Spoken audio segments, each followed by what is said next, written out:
Worn out in the service of my kin. You don't have to put up with old Granny anymore. Playing Granny Clampett earned Irene Ryan $500,000 annually. She had the ability to purchase mansions. Rather, she passed away at 107 Esparta Way in a little cottage. No one touched it when she passed away. However, explorers discovered something unexpected when they eventually gained access. There were show props and a letter that made all the difference. You will be devastated to learn why the woman who earned millions lived as if she had nothing. On October 17, 1902, Irene Ryan was born in El Paso, Texas. Her family didn't have much. James Merritt Noblette, her father, was a North Carolina Army sergeant with a low rank. Catherine McSherry, her mother, had traveled from Ireland in search of a better life. But El Paso was a hard place to live. They frequently relied on others for food and lived in cramped quarters. El Paso was influenced by the Mexican Revolution and was teeming with immigrants. However, it meant just getting by day to day for Irene's family. She was shaped by that early battle. It molded her humor, her resilience, and her will to overcome everything. It was even stranger at home. Anna, Irene's sister, was born in 1885. She was therefore 17 years older than Irene. Anna had already left to live her own life by the time Irene was able to speak. As a result, Irene was raised more like an only child, surrounded by grown-ups and serious conversation.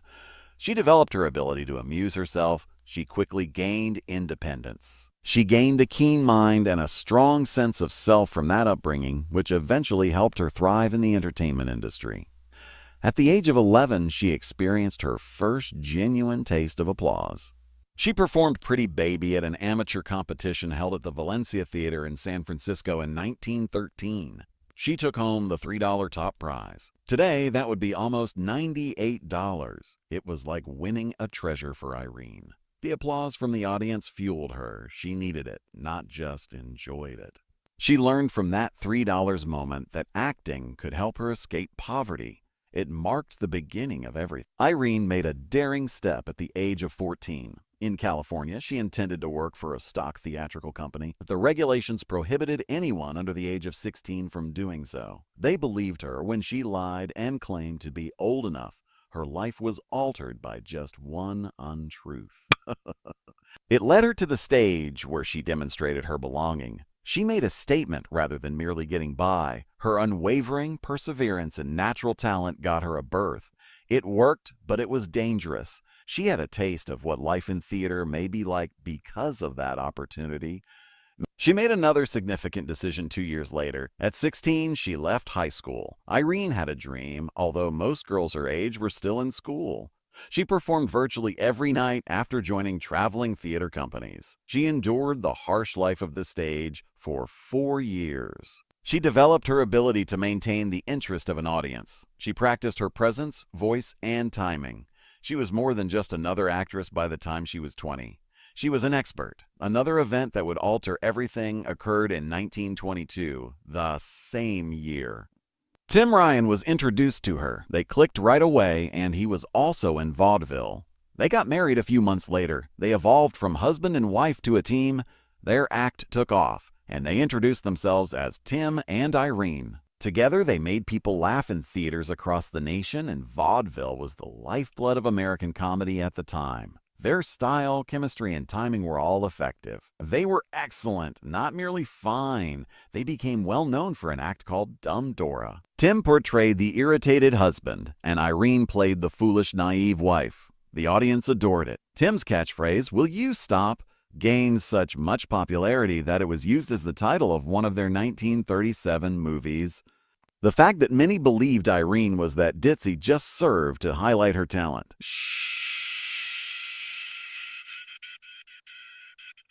She did not perform by chance. Craft was involved. They collaborated to bring that performance from the stage to the radio and finally to the big screen. People needed to laugh during the Great Depression, and the Ryans provided it.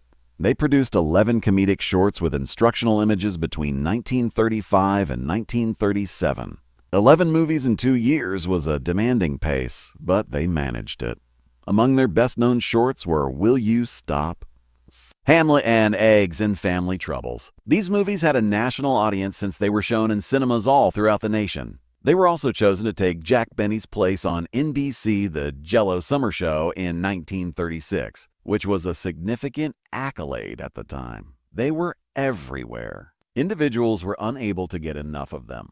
Although everything appeared flawless on the surface, things were not the same behind the scenes. There were issues in their marriage. According to friends, they were always fighting.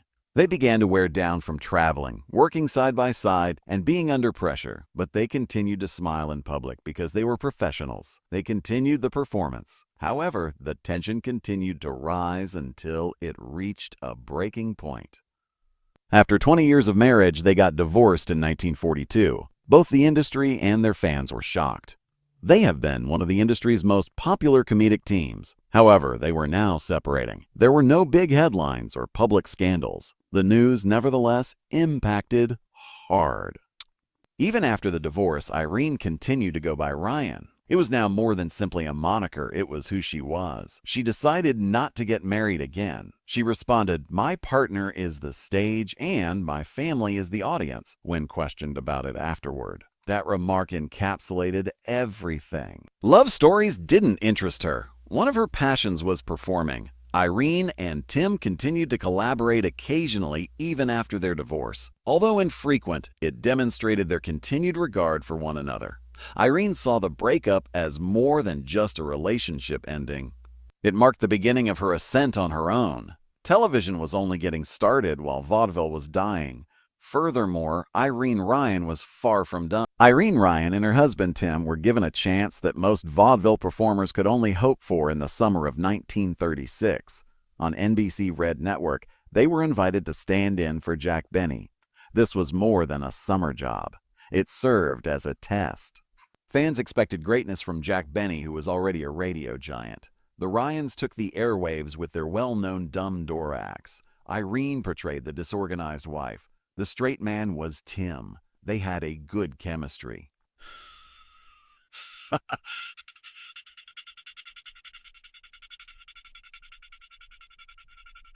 So successful the broadcast between September tour preserved on. Their identities were now well known throughout America, having left the dying vaudeville scene and entered the national limelight of radio.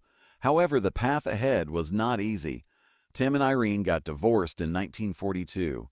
After that, most comedy teams would disband. She changed who she was. She also teamed up with Bob Hope, one of the world's biggest entertainers, by 1948.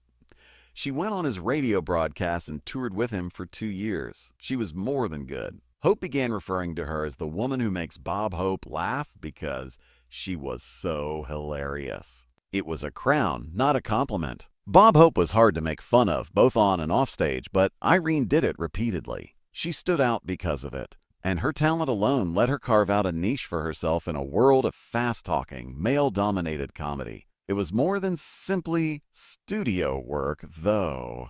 She didn't stay safe in California when World War II started. She went to the front lines with Bob Hope. Their USO ensemble traveled more than 30,000 miles and performed more than 150 shows throughout Europe and the South Pacific in 1944 alone. The flights were risky. The airfields weren't very advanced. They occasionally played only a few miles from enemy lines. However, Irene consistently appeared and made jokes with troops who hadn't grinned in weeks. She also went to hospitals, bringing joy wherever she went. These moments weren't pre-planned. These were genuine and unvarnished, and frequently frightening, yet she never gave up. After the war ended, she continued to serve. She returned to Hope during the Berlin airlift in 1948 and 1949. It was the Cold War's first major conflict. American planes were flying in supplies day and night while the Soviets blockaded West Berlin. More than 2.3 million tons of supplies were delivered by more than 275,000 planes that traveled more than 92 million miles. It was risky, it was tense, and it took 81 lives. Irene Ryan was playing for weary flight personnel, ground crews, and medics right in the middle of it. All she wanted was to keep them going, not to win gold. Irene and Tim had already established themselves with a radio show long before any of happened. After airing in the 1930s, Tim and Irene became well known. Their performance was incisive. Irene portrayed the shrewd but stupid wife. The straight man Tim was often getting impatient. Their catchphrases went viral across the nation, and the show was a huge success. They continued to collaborate even after their divorce. They made it work even though it was uncommon. They also performed in 11 comedic shorts for educational films between 1935 and 1937. These movies, such as Will You Stop and Hamlet and Eggs, they had the same chemistry that made them renowned, and they were polished and punchy. Irene assumed a different kind of role in 1943. She appeared in 2 RKO comedy shorts as Edgar Kennedy's wife. The arrangement was well known. Kennedy was usually the irascible spouse. The wife was frustrated all the time. Irene, however, brought something new. She wasn't overly dramatic. There was more to her than background noise. Her portrayal of the character was notable for its poise and control. Although other actresses had previously portrayed Kennedy's wife, Ryan's performance stood out. She would later specialize in this type of job. Anxious, fussy women who were funny because they were authentic. She displayed much greater range in the same year. She starred in Oh My Darling Clementine, a country music movie. Although it wasn't a high-budget film, Irene was able to venture outside of comedy. She didn't joke around. In a tale full of romance, music, and small-town charm, she portrayed a genuine character. It was one of many hillbilly musicals that provided spectators with a reprieve from the depressing news of war. It also demonstrated that Irene was capable of more than just making jokes. Even in a brand new genre, she could steal the show, but comedy was her specialty.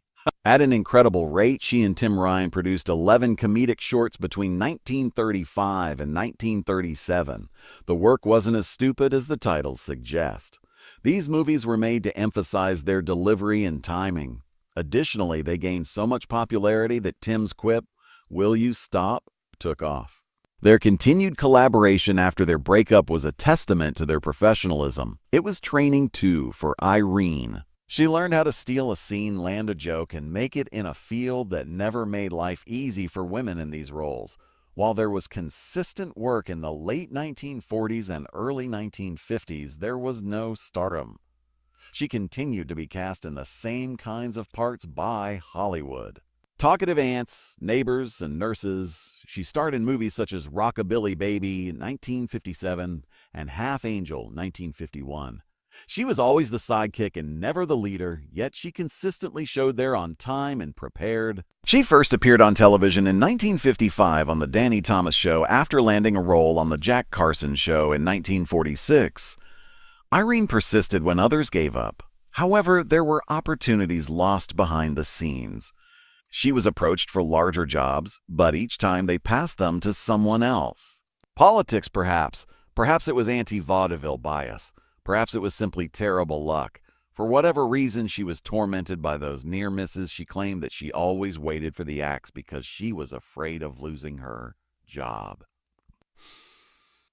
However, she nearly lost out once more when the Beverly Hillbillies appeared. The casting agent believed she was completely incorrect.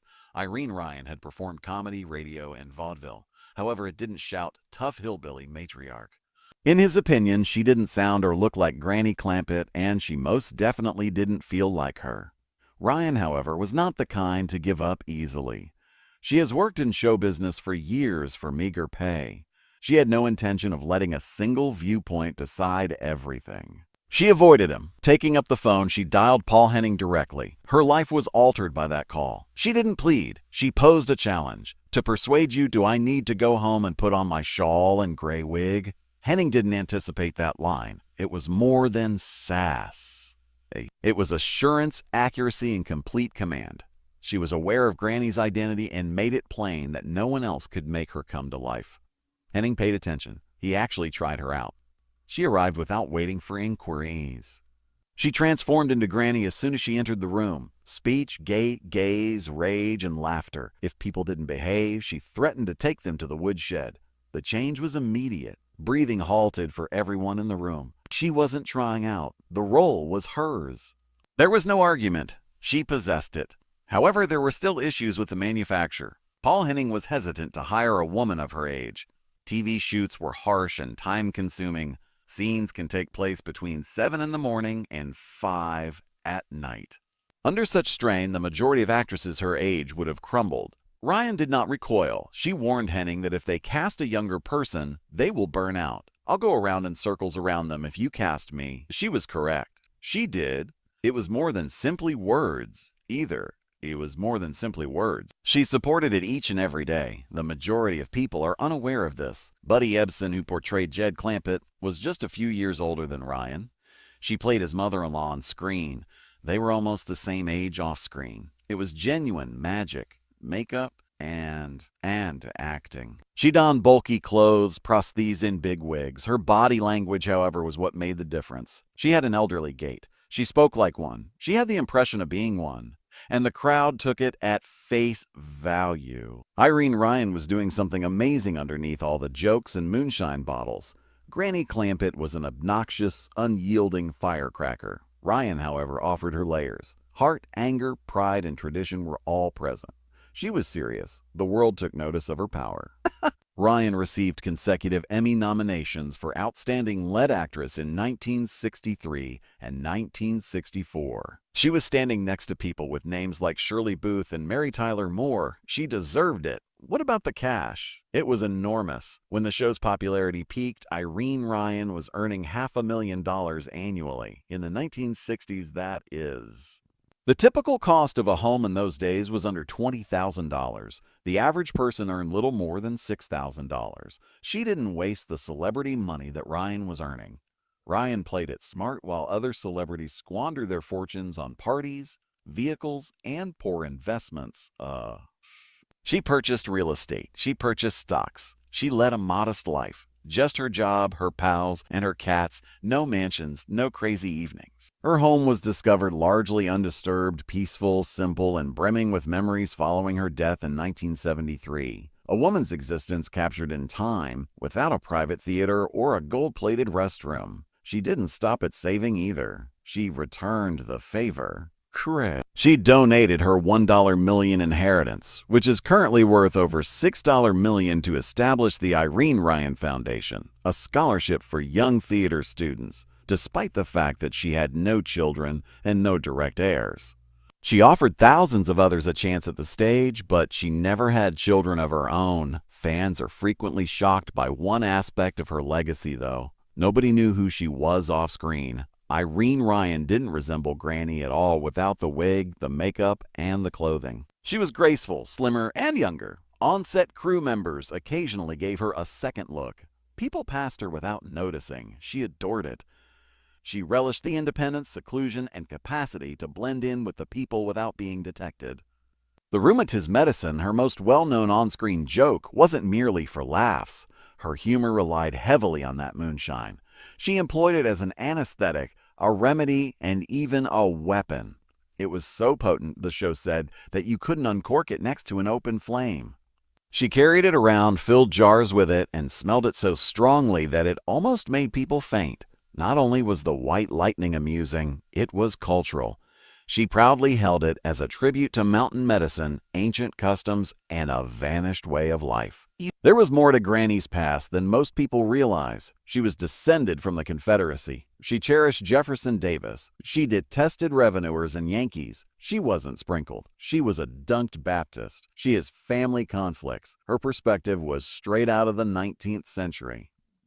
That provided writers with fuel. They may investigate the conflict between Beverly Hills and the backcountry, as well as between the old and the new. And it never felt cheap because Ryan was so good. It felt real, whether it was cartoonish.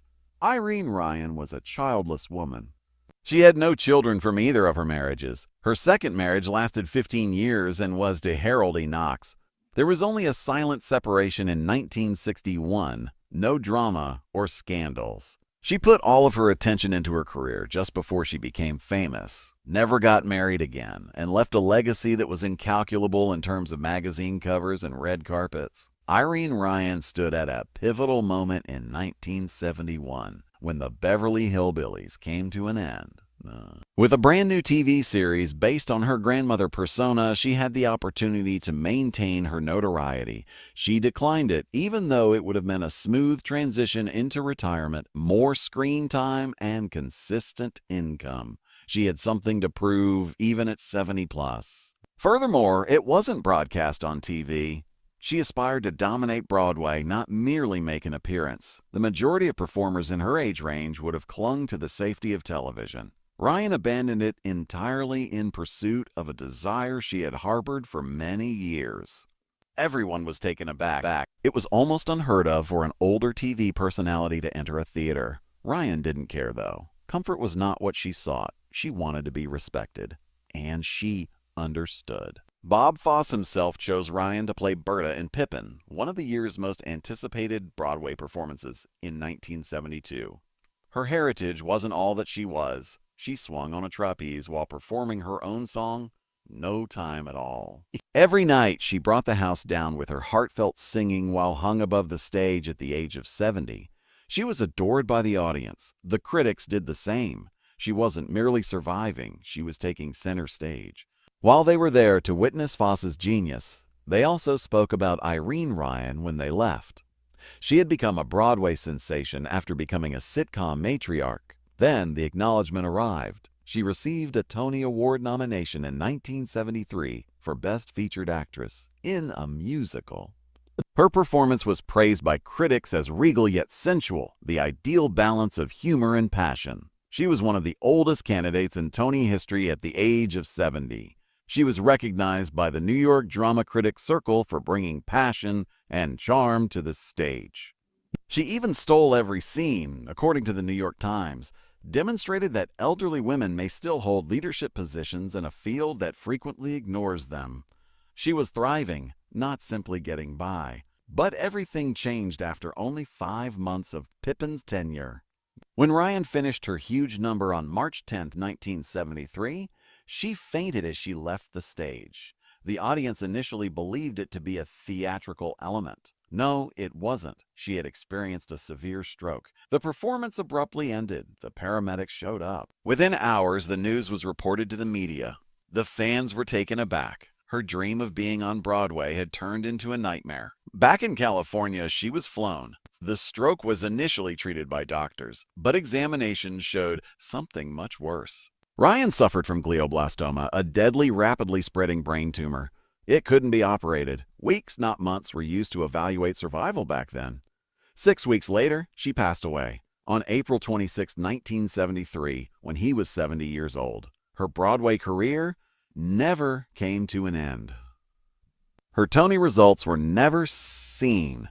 Though it ended far too soon, her dream had come true. Her last years were much more tragic because of the way she lived. She chose a little house in Santa Monica, 107 Esparta Way, which was constructed in 1915, even though her character on the Beverly Hillbillies resided in a mansion.